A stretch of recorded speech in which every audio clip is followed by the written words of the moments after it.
Hey, today we're going to talk about Australia going to South Africa in about 3 or 4 weeks' time. Um, well, that was pretty unexpected. The Ashes, I think, as I mentioned in my blog, I don't think anyone could possibly have predicted 5-0. I know there are a lot of one-eyed Australian fans out there, and I don't really relate to them a great deal.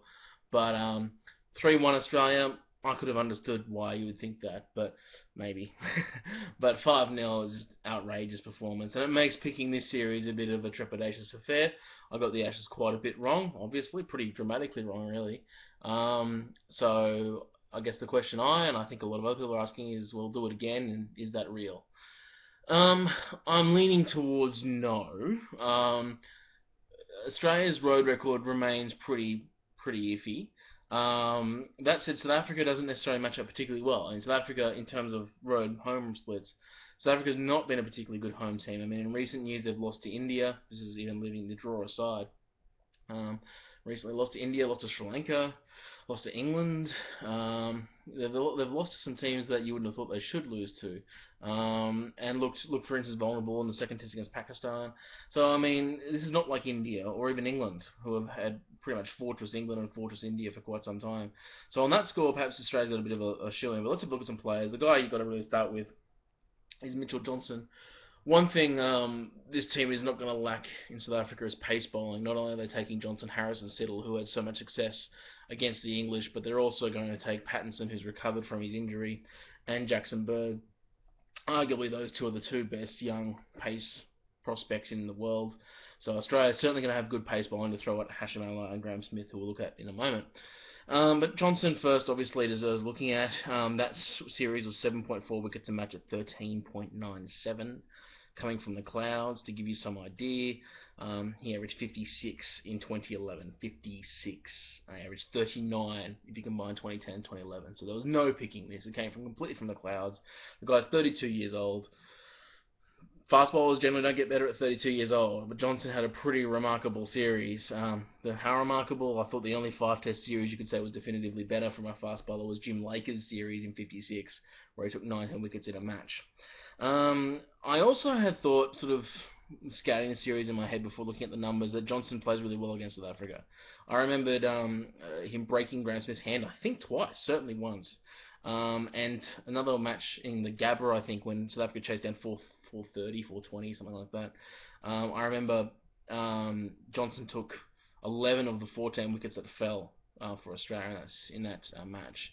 So I have memories of Johnson really terrorising South Africa, but it's not really true.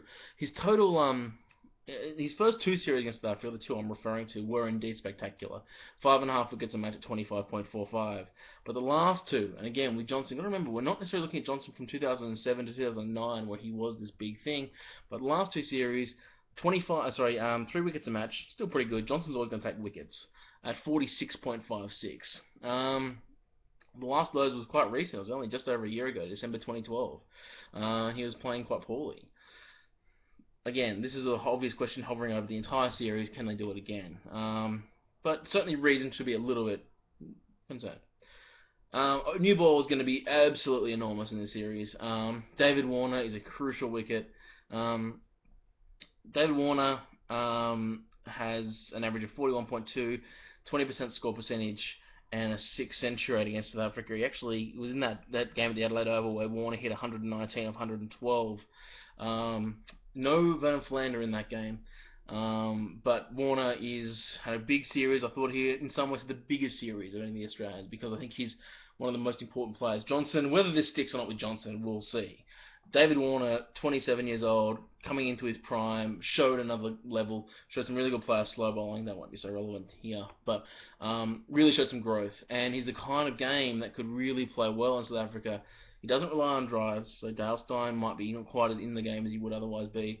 Yeah, look, Warner's going to play his strokes and may play some stupid ones, but he can cut, and cutting and stuff is really good. He's a strong player of pace bowling, generally speaking.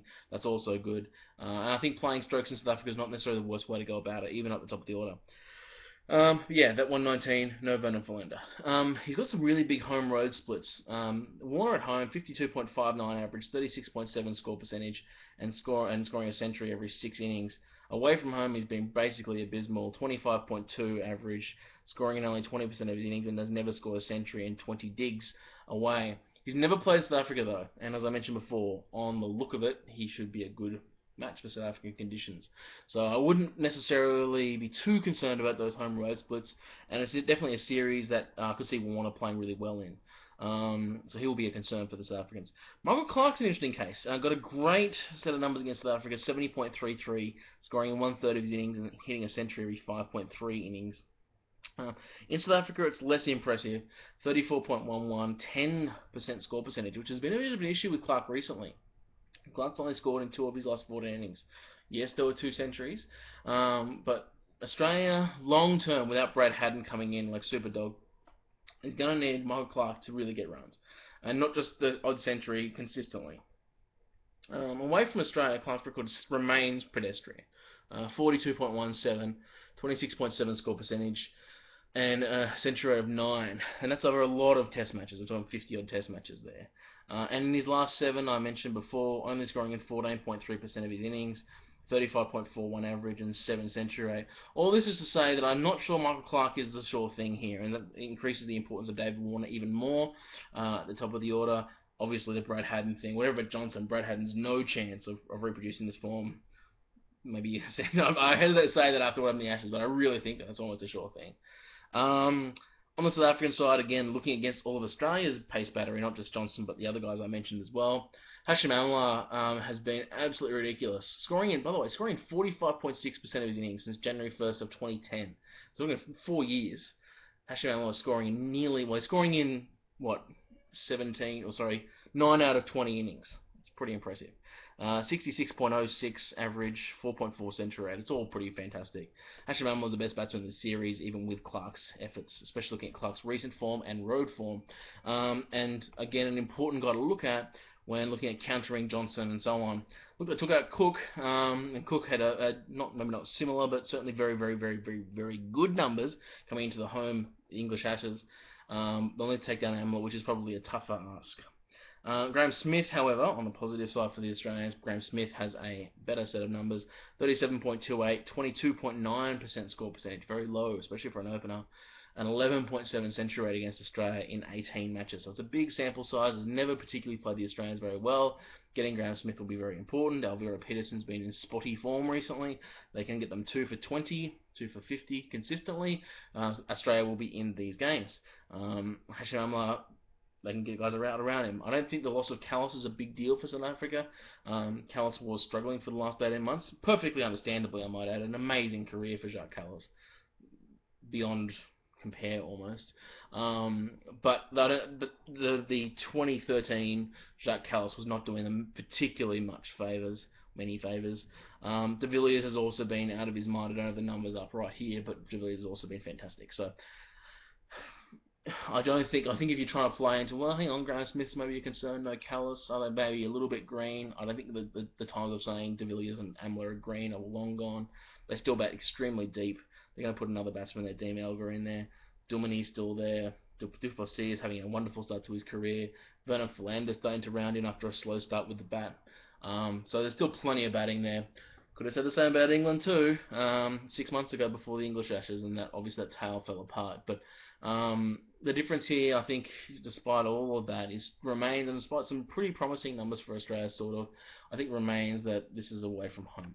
We looked at Clark's numbers away from home. We looked at Warner's numbers away from home. Australia's still unproven away from home.